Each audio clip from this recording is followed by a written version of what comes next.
الحمد لله الحمد لله نحمده ونستعينه ونستغفره ونؤمن به ونتوكل عليه ونعوذ بالله من شرور أنفسنا ومن سيئات أعمالنا من يهده الله فلا مضل له ومن يضلله فلا هادي له ونشهد أن لا إله إلا الله وحده لا شريك له ونشهد أن سيدنا ومولانا محمدا عبده ورسوله أرسله بالحق بشيرا ونذيرا وداعيا إلى الله بإذنه وسراجا منيرا وصلى الله تعالى على خير خلقه محمد وعلى آله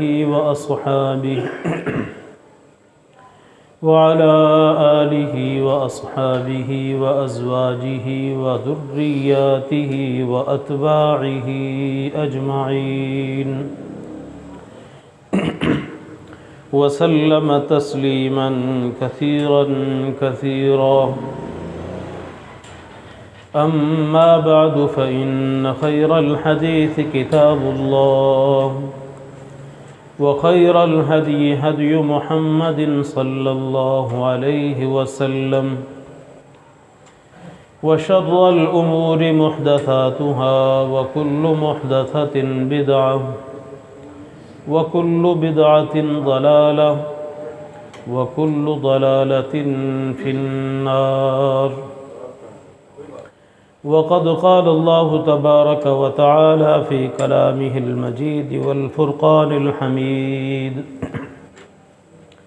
بعد أعوذ بالله من الشيطان الرجيم بسم الله الرحمن الرحيم والذين إذا أنفقوا لم يسرفوا ولم يقتروا وكان بين ذلك قواما صدق الله مولانا العظيم ونحن على ذلك من الشاهدين والشاكرين والحمد لله رب العالمين رب اشرح لي صدري ويسر لي أمري واحلل عقدة من لساني يفقه قولي سبحانك لا علم لنا إلا ما علمتنا إنك أنت العليم الحكيم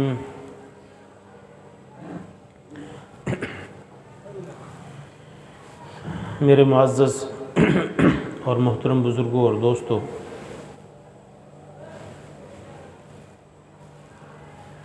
اللہ رب العزت نے اسلام ہمیں زندگی گزارنے کا وہ ایک خوبصورت ترین طریقہ عطا فرمایا ہے کہ دنیا میں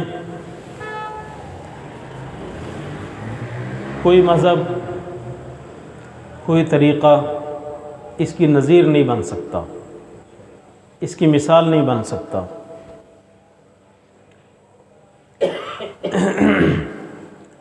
اسلام زندگی گزارنے کا وہ طریقہ ہے جو ہر طرح سے بے مثال اور بے نظیر ہے۔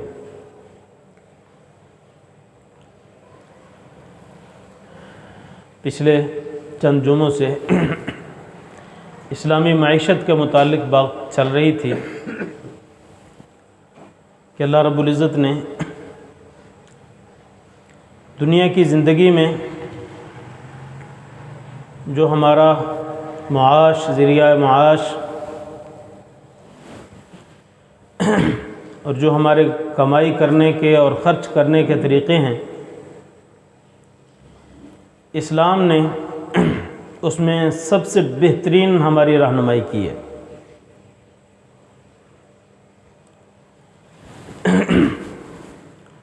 جہاں تک کمائی اور کمانے کے ذرائع کا تعلق ہے تو اسلام اس میں صرف حلال اور حرام کی پابندی لگاتا ہے۔ حلال اور حرام کا خیال کرتے ہوئے آپ جتنی دولت کمائیں، جتنی دولت حاصل کریں، اسلام میں اس پر کوئی پابندی نہیں۔ آپ کروڑ پتی بن جائیں، ارب پتی بن جائیں، صرف کمائی آپ کی حلال ہونی چاہیے۔ اور اس حلال کی پابندی کو صرف دنیا میں اس کا حساب کتاب نہیں رکھا، بلکہ فرمایا کہ جب قیامت کے دن اللہ کے سامنے پیشی ہوگی تو جو چند سوالات ہوں گے ان میں ایک سوال یہ بھی ہوگا کہ مال کمایا کہاں سے تھا، حلال ذرائع سے کمایا تھا یا حرام ذرائع سے کمایا تھا۔ اس لیے مسلمان جب کمائی کرے گا تو اس کمانے میں آخرت کے سوال کو، آخرت کے حساب کتاب کو پہلے سامنے رکھے گا۔ اس لیے مسلمانوں کی جو معیشت ہے یہی اصل چیز نہیں ہے کہ بس مسلمان کمائی میں ہی لگ جائے، کمائی میں ہی اپنی زندگی کھپا دے اور کماتے کماتے جانوروں کی طرح زندگی گزارے۔ یہ اسلامی تعلیمات نہیں۔ کمائی کے شعبے میں اسلام کی تعلیم پابندی نہیں ہے، لیکن اسلام کی تعلیم یہ ہے کہ جتنے سے آپ کا اچھے طریقے سے گزارا ہو جائے اتنا کما کے آپ قناعت کرو۔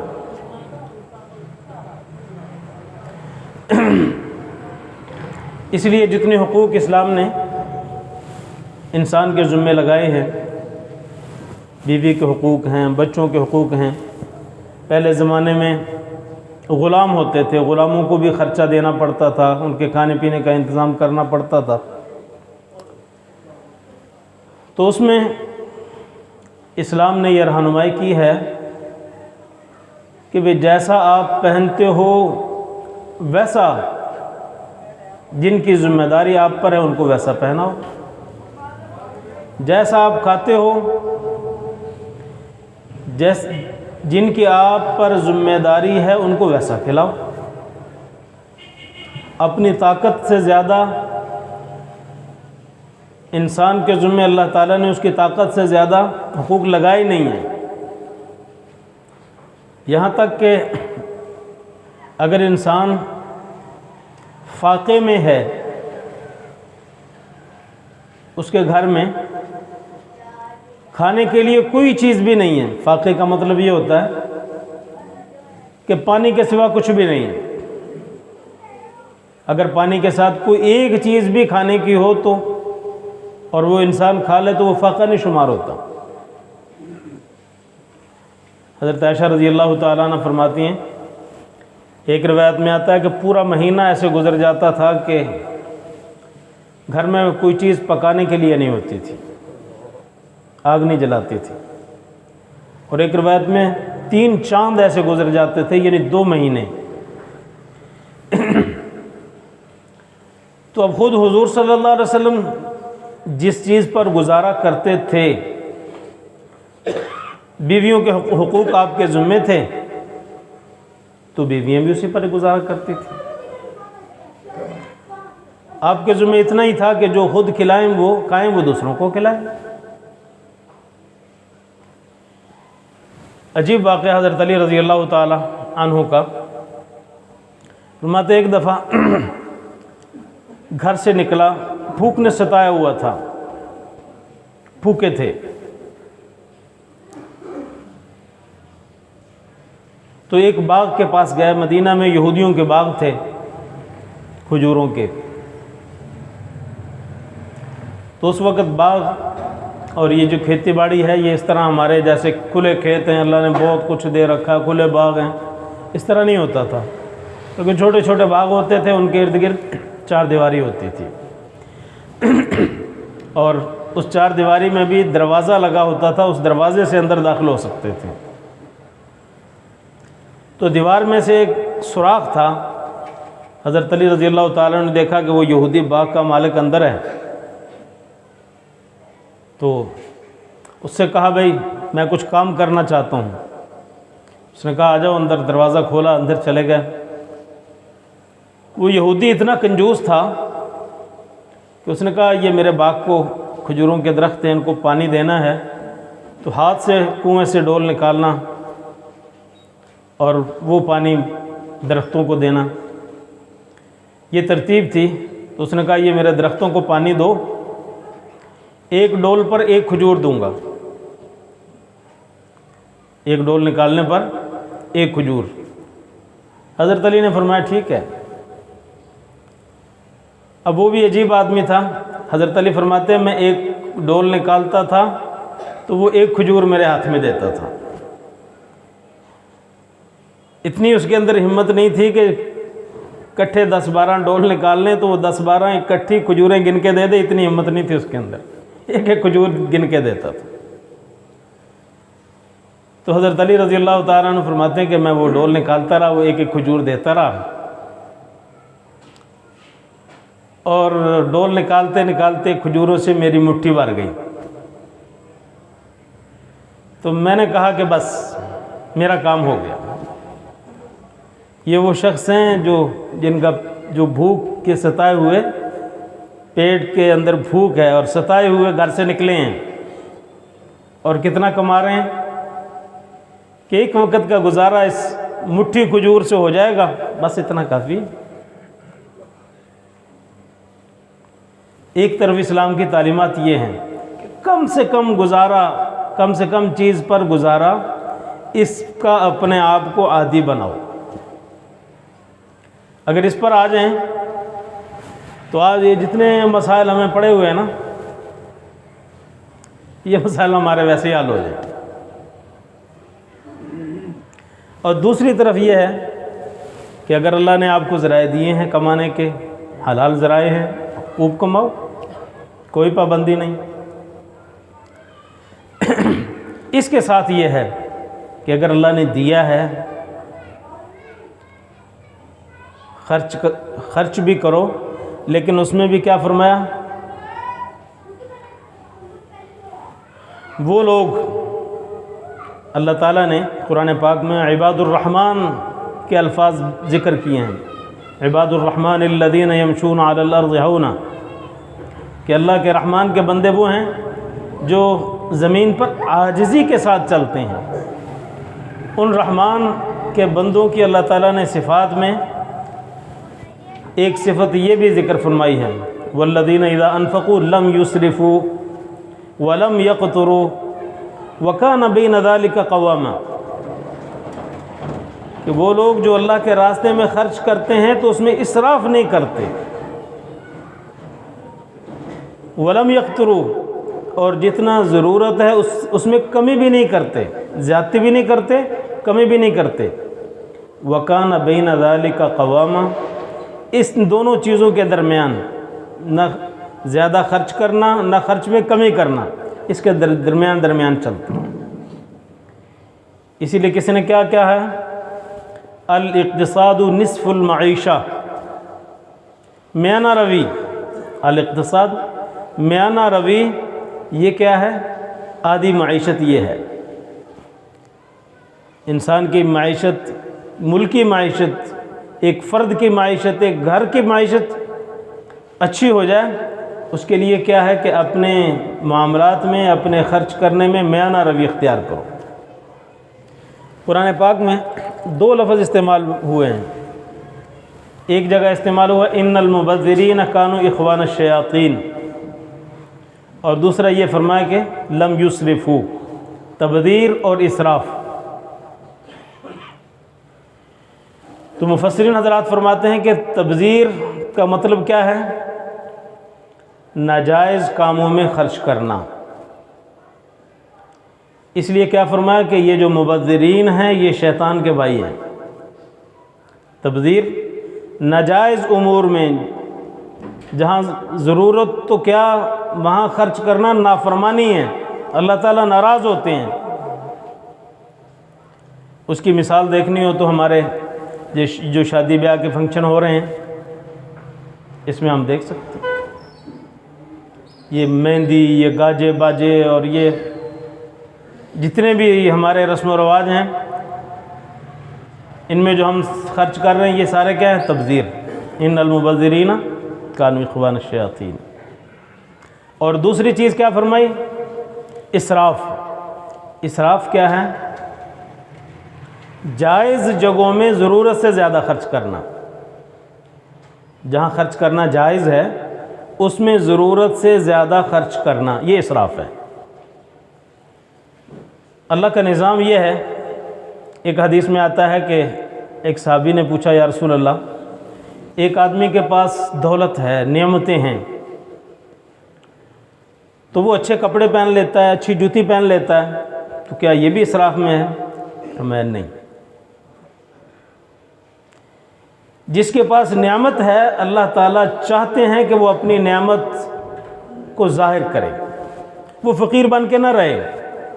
اللہ نے دیا ہے تو اچھے کپڑے پہنے، اچھا لباس پہنے، اچھا کھانا کھائے، اچھی سے اچھی چیز اسلام میں اس پر کوئی پابندی نہیں۔ سواری آپ استعمال کرتے ہیں، اچھی استعمال کر رہے ہیں، کپڑے استعمال کرتے ہیں، کھانا کھاتے ہیں، اچھا کھائیں، لیکن ضرورت سے زیادہ نہیں۔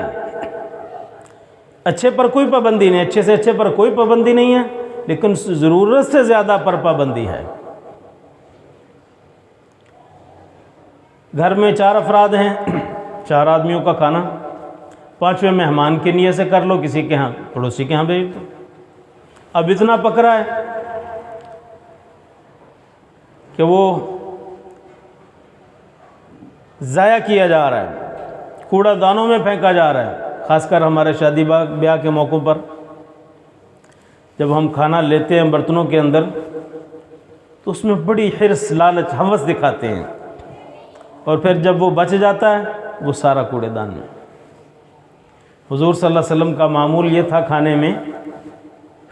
حضرت عائشہ رضی اللہ تعالی عنہ فرماتی ہیں کہ جب برتن مردوں کی طرف کھانا بھیجتے تھے آپ مردوں کے ساتھ بیٹھ کر کھاتے تھے، کبھی گھر میں کھاتے تھے، کبھی مردوں کے ساتھ۔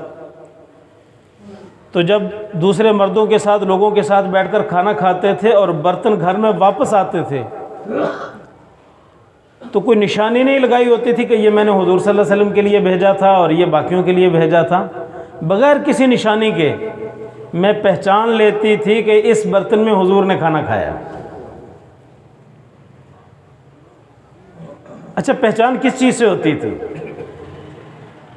حضور صلی اللہ علیہ وسلم برتن کی صفائی اس انداز سے فرماتے تھے کہ سب سے زیادہ کھانے کے بعد صاف برتن آپ کا ہوتا تھا۔ تو شریعت نے اتنا بھی پسند نہیں کیا کہ جس برتن میں آپ کھانا کھائیں اس برتن میں لگا ہوا کھانا اس کو چھوڑ دیں۔ آج ہمارے یہاں اللہ معاف فرمائے رواج بن چکا ہے، بوتل پئیں گے نیچے چھوڑ دیں گے، جوس پئیں گے ڈبے میں چھوڑ دیں گے، چائے پئیں گے کپ میں چھوڑ دیں گے۔ کیا کریں گے جی؟ ضائع ہو جائے گا۔ یہ نعمت کی ناشکری ہے، اور اس ناشکری کا نتیجہ یہ ہے کہ سب کچھ کے ہوتے ہوئے بھی ہم فقیر ہیں، سب کچھ کے ہوتے ہوئے بھی ہم محتاج ہیں۔ ناشکری کا مطلب کیا ہوتا ہے؟ کہ جو اللہ نے نعمت دی ہے اس کو ایسے طریقے سے استعمال کرنا جس سے نعمت دینے والا ناراض ہو جائے۔ اللہ کی طرف سے ملی ہوئی نعمت کو ایسے طریقے سے استعمال کرنا کہ اس سے وہ دینے والا ناراض ہو جائے، یہ ناشکری ہے۔ تو اللہ رب العزت ناشکری کو فرمایا لئن شکرتم لازیدنکم، اگر شکر کرو گے تو بڑھا دوں گا، ولئن کفرتم ان عذابی لشدید، اس ناشکری کو کفر سے تعبیر کیا ہے، فرمایا میری اس پر بڑی سخت پکڑ ہے۔ تو اسلام نے جو ہمیں تعلیم دی ہے وہ کیا دی ہے کہ میانہ روی، ہر چیز میں درمیانہ راستہ اختیار کرو، اور پھر کیا ہوگا؟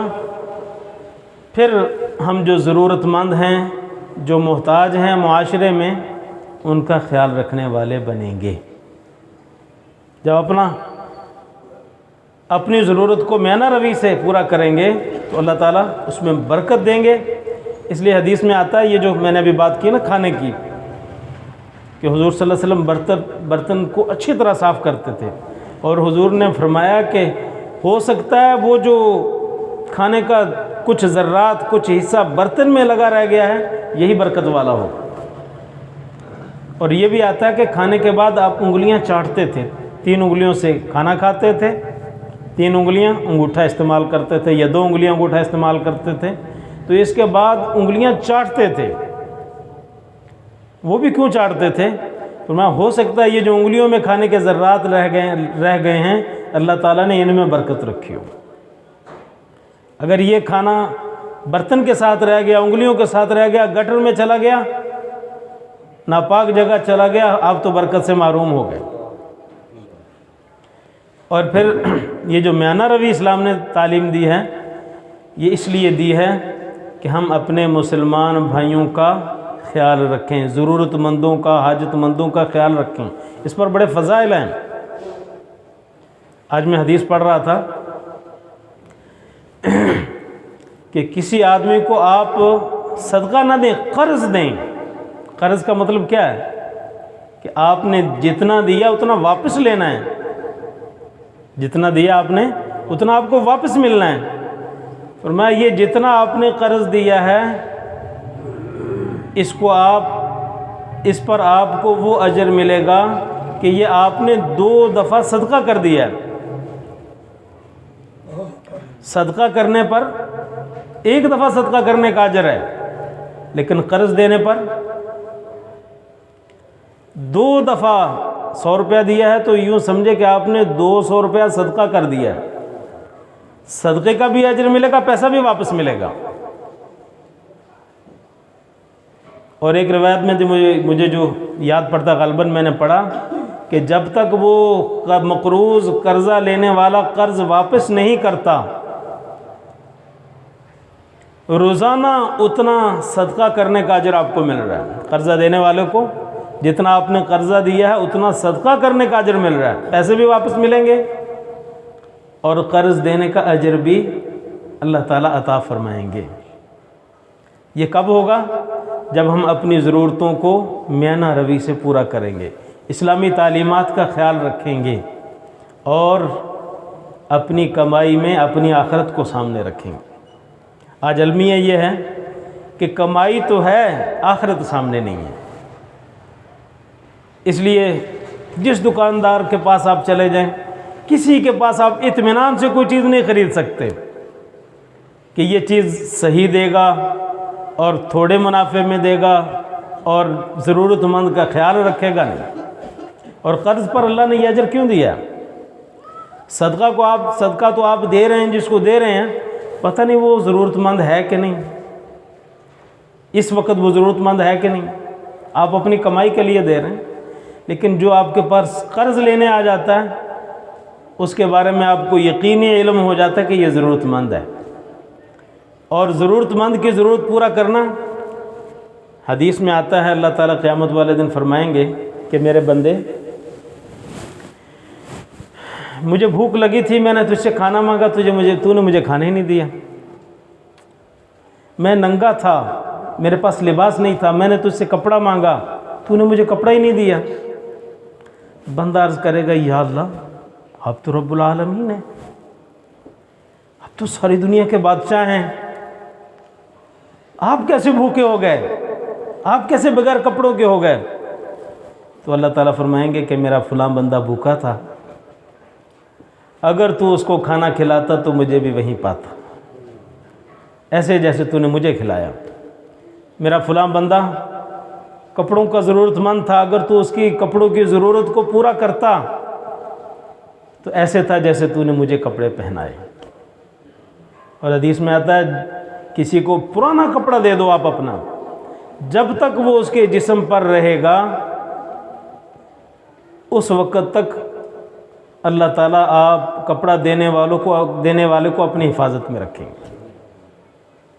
تو یہ اسلام کی تعلیم ہے، معیشت ہے کہ خود بھی اپنی زندگی ایسے گزارو کہ اپنے آپ کو بھی تنگی پیش نہ ہو، اور دوسروں کی ضروریات پورا کرنے کے لیے بھی دائیں بائیں دیکھو۔